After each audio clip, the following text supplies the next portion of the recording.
Hi guys. आज बात करेंगे गो टू स्टेटमेंट की।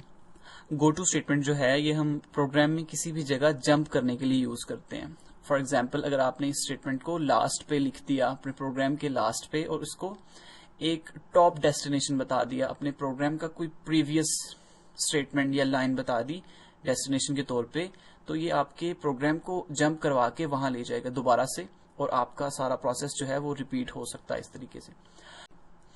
एक सिंपल सी एग्जांपल से इसको समझते हैं। अगर मेरे पास कोई सी आउट स्टेटमेंट है, हेलो वर्ल्ड,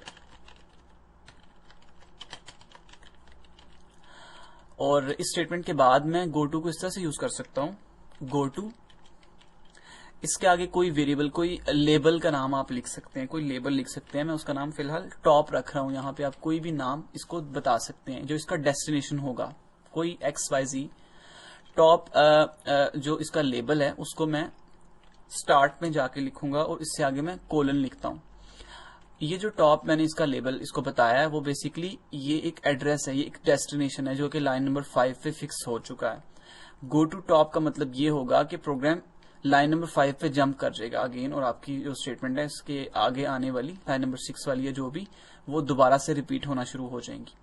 अब इस तरह के सीन में ये होगा कि आपकी स्टेटमेंट एग्जीक्यूट करेगी और गो टू वाली स्टेटमेंट की वजह से अगेन आपका प्रोग्राम यहां पे चला जाएगा और आपकी statement again and again continue होती रहेगी। जिस तरह एक लूप काम करती है उस तरह यहाँ पे हमारी गो टू स्टेटमेंट काम कर रही है। प्रोग्राम को रन करके देखते हैं और हम देख सकते हैं कि एक इन्फिनिट लूप की तरह हमारा प्रोग्राम बार बार रिपीट हो रहा है, क्योंकि वो एक डेस्टिनेशन पे जा रहा है जो कि टॉप पे मैंने इसको पॉइंट किया है उस जगह पे। सो ये बार बार उस चीज को रिपीट कर रहा है। गो टू स्टेटमेंट का एक बहुत ही इंटरेस्टिंग यूज ये है कि आप इससे अपना प्रोग्राम रिपीट करवा सकते हैं। प्रोग्राम के लास्ट पे अगर आप यूजर से ये पूछते हैं, do you want to repeat this program, press Y for yes and N for no. और अगर आपका यूजर Y प्रेस करता है तो आप गो टू स्टेटमेंट को यूज करते हुए अपना प्रोग्राम रिपीट कर सकते हैं, उसको दोबारा से टॉप पे ले जा सकते हैं।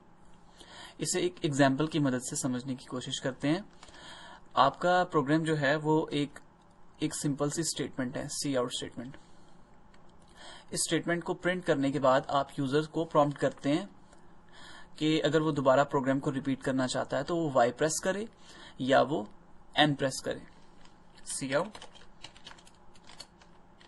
Do you want to repeat,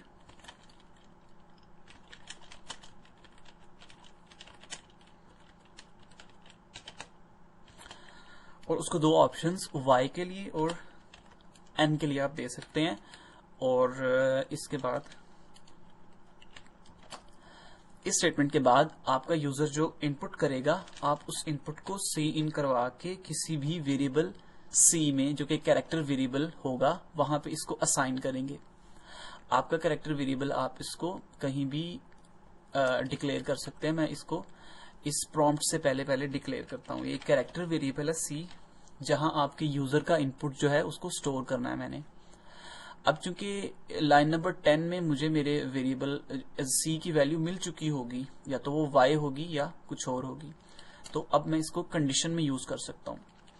एक इफ का स्ट्रक्चर मुझे लिखना पड़ता है, उसमें मैं ये बताता हूं कि if the value that is entered by user is equal to character Y। अगर आपके यूजर ने Y एंटर किया है, Y से मैच कर रहा है, तो आपका प्रोग्राम जो है उसको go to any destination top यहां पे चले जाना चाहिए। इस तरह से आप इसकी जो टॉप का जो डेस्टिनेशन है उसको अपने कहीं भी स्टार्ट में इसको फिक्स कर सकते हैं। होगा ये कि जब आपका यूजर सी इन करके आपके कैरेक्टर वेरिएबल में वैल्यू भेजेगा तो उस वेरिएबल की वैल्यू को चेक किया जाएगा। अगर वो Y के इक्वल हुई तो आपकी गो टू स्टेटमेंट एग्जीक्यूट हो जाएगी।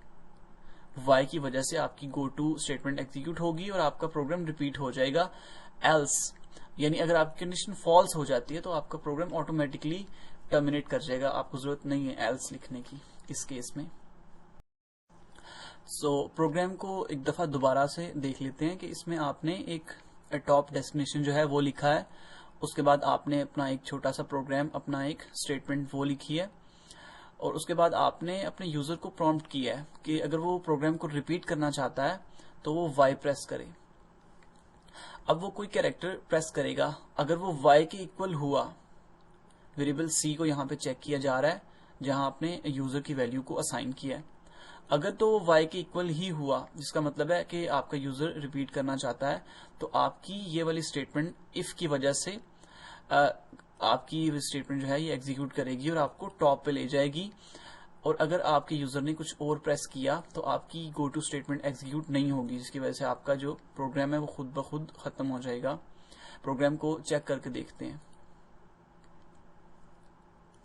आप देख सकते हैं कि आपके पास एक स्टेटमेंट आपको नजर आ रही है, हेलो वर्ल्ड। उसके बाद आपसे ये पूछा जा रहा है, do you want to repeat this program, Y के लिए, और आप यस के लिए वाई प्रेस करेंगे या नो के लिए एन। तो मैं यहाँ पे अगर वाई लिख के एंटर करता हूँ तो मुझे दोबारा से आप मेरा प्रोग्राम जो है वो नजर आ रहा है, हेलो वर्ल्ड अगेन। मैं बार बार यहाँ पे वाई प्रेस करके अपने प्रोग्राम को रिपीट कर सकता हूँ, क्योंकि वाई की वजह से मेरा प्रोग्राम जो है वो जंप करके दोबारा से स्टार्ट में जा रहा है। अगर मैं यहाँ कुछ और प्रेस करता हूँ, फॉर एग्जाम्पल एन प्रेस करता हूँ, तो मेरा प्रोग्राम जो है वो खत्म हो चुका है। नेक्स्ट टाइम हम बहुत ही इंपॉर्टेंट टॉपिक फंक्शंस के बारे में बातचीत करेंगे।